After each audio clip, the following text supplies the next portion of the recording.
Without Africans, French is a dead language.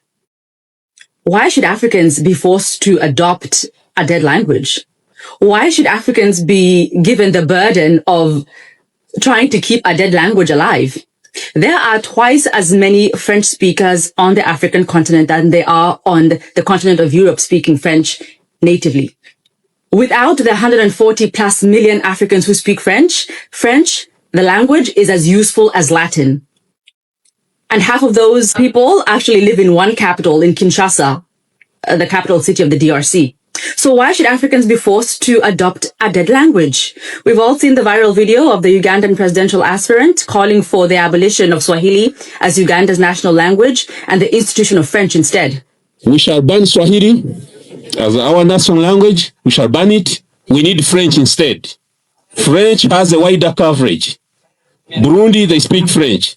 Congo, they speak French. Rwanda, they speak French. Congo Brazzaville, they speak French. Gabon, they speak French. We don't need Swahili.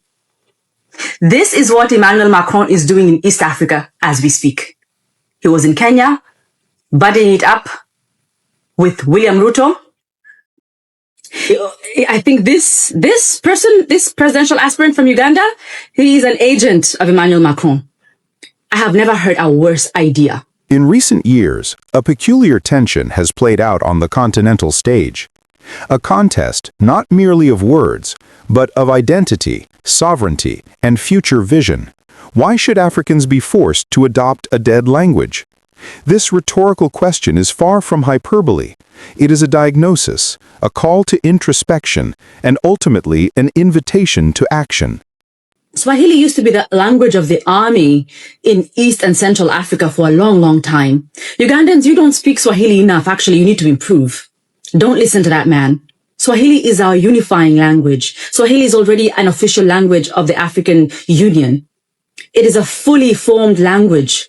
It is functional in business, in commerce, in our social life, in culture. I am not the person who will say that every African should speak Swahili, but when you pit Swahili up against a colonial language, you are completely losing. Swahili is a language that we can speak and have secrets among us as Africans. Swahili is a futuristic language.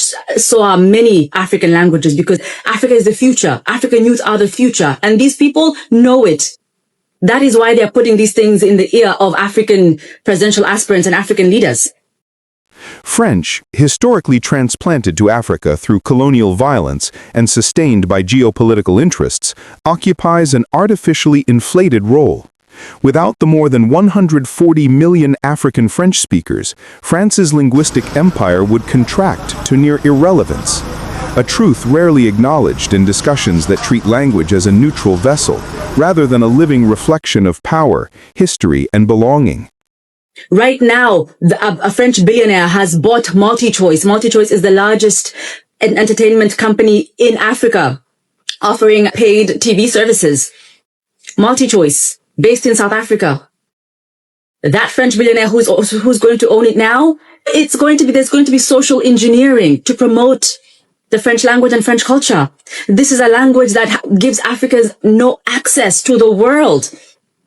It is limiting. It is totally limiting. Swahili needs to be promoted over these other languages. That the capital of DRC, Kinshasa, holds half of this population amplifies the irony. The so-called language of global sophistication persists not through natural diffusion or mutual adoption, but through administrative coercion and elite engineering.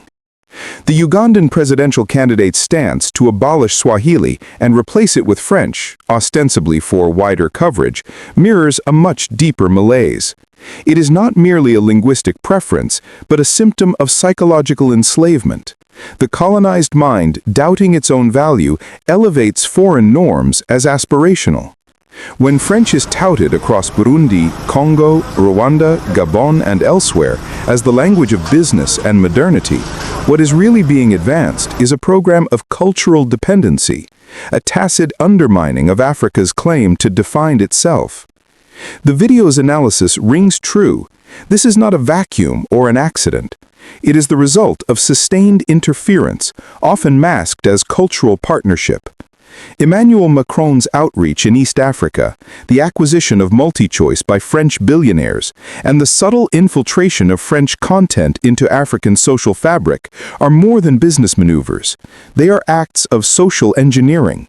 What is at stake is not just the language spoken, but the worldview internalized, the dreams permitted, the horizons imagined.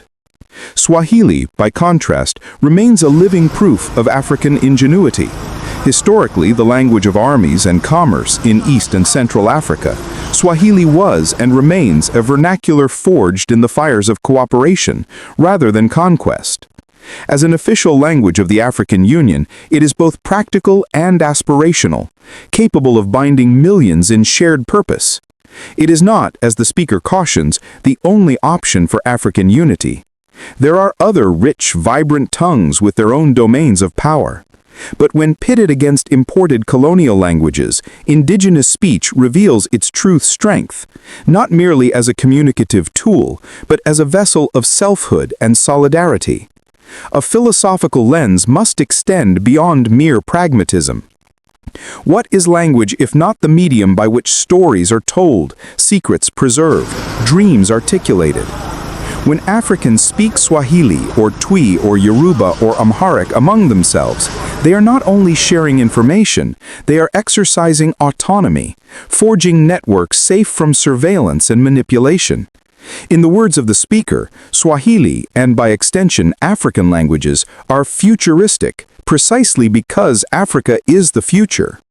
The youth, restless and visionary, are coming to recognize that global relevance is not earned at the price of self-erasure. The project to promote French at the expense of indigenous languages is, in the final analysis, not about communication. It is about control. The so-called prestige of French grants access not to the world, but to a narrow Eurocentric club with limited rewards and many restrictions. Africans must resist the logic that equates borrowed language with progress. The future lies in nurturing what is rooted, what enables internal dialogue, secret codes, authentic relationships. Thus, the editorial agrees wholeheartedly with the video's narrative.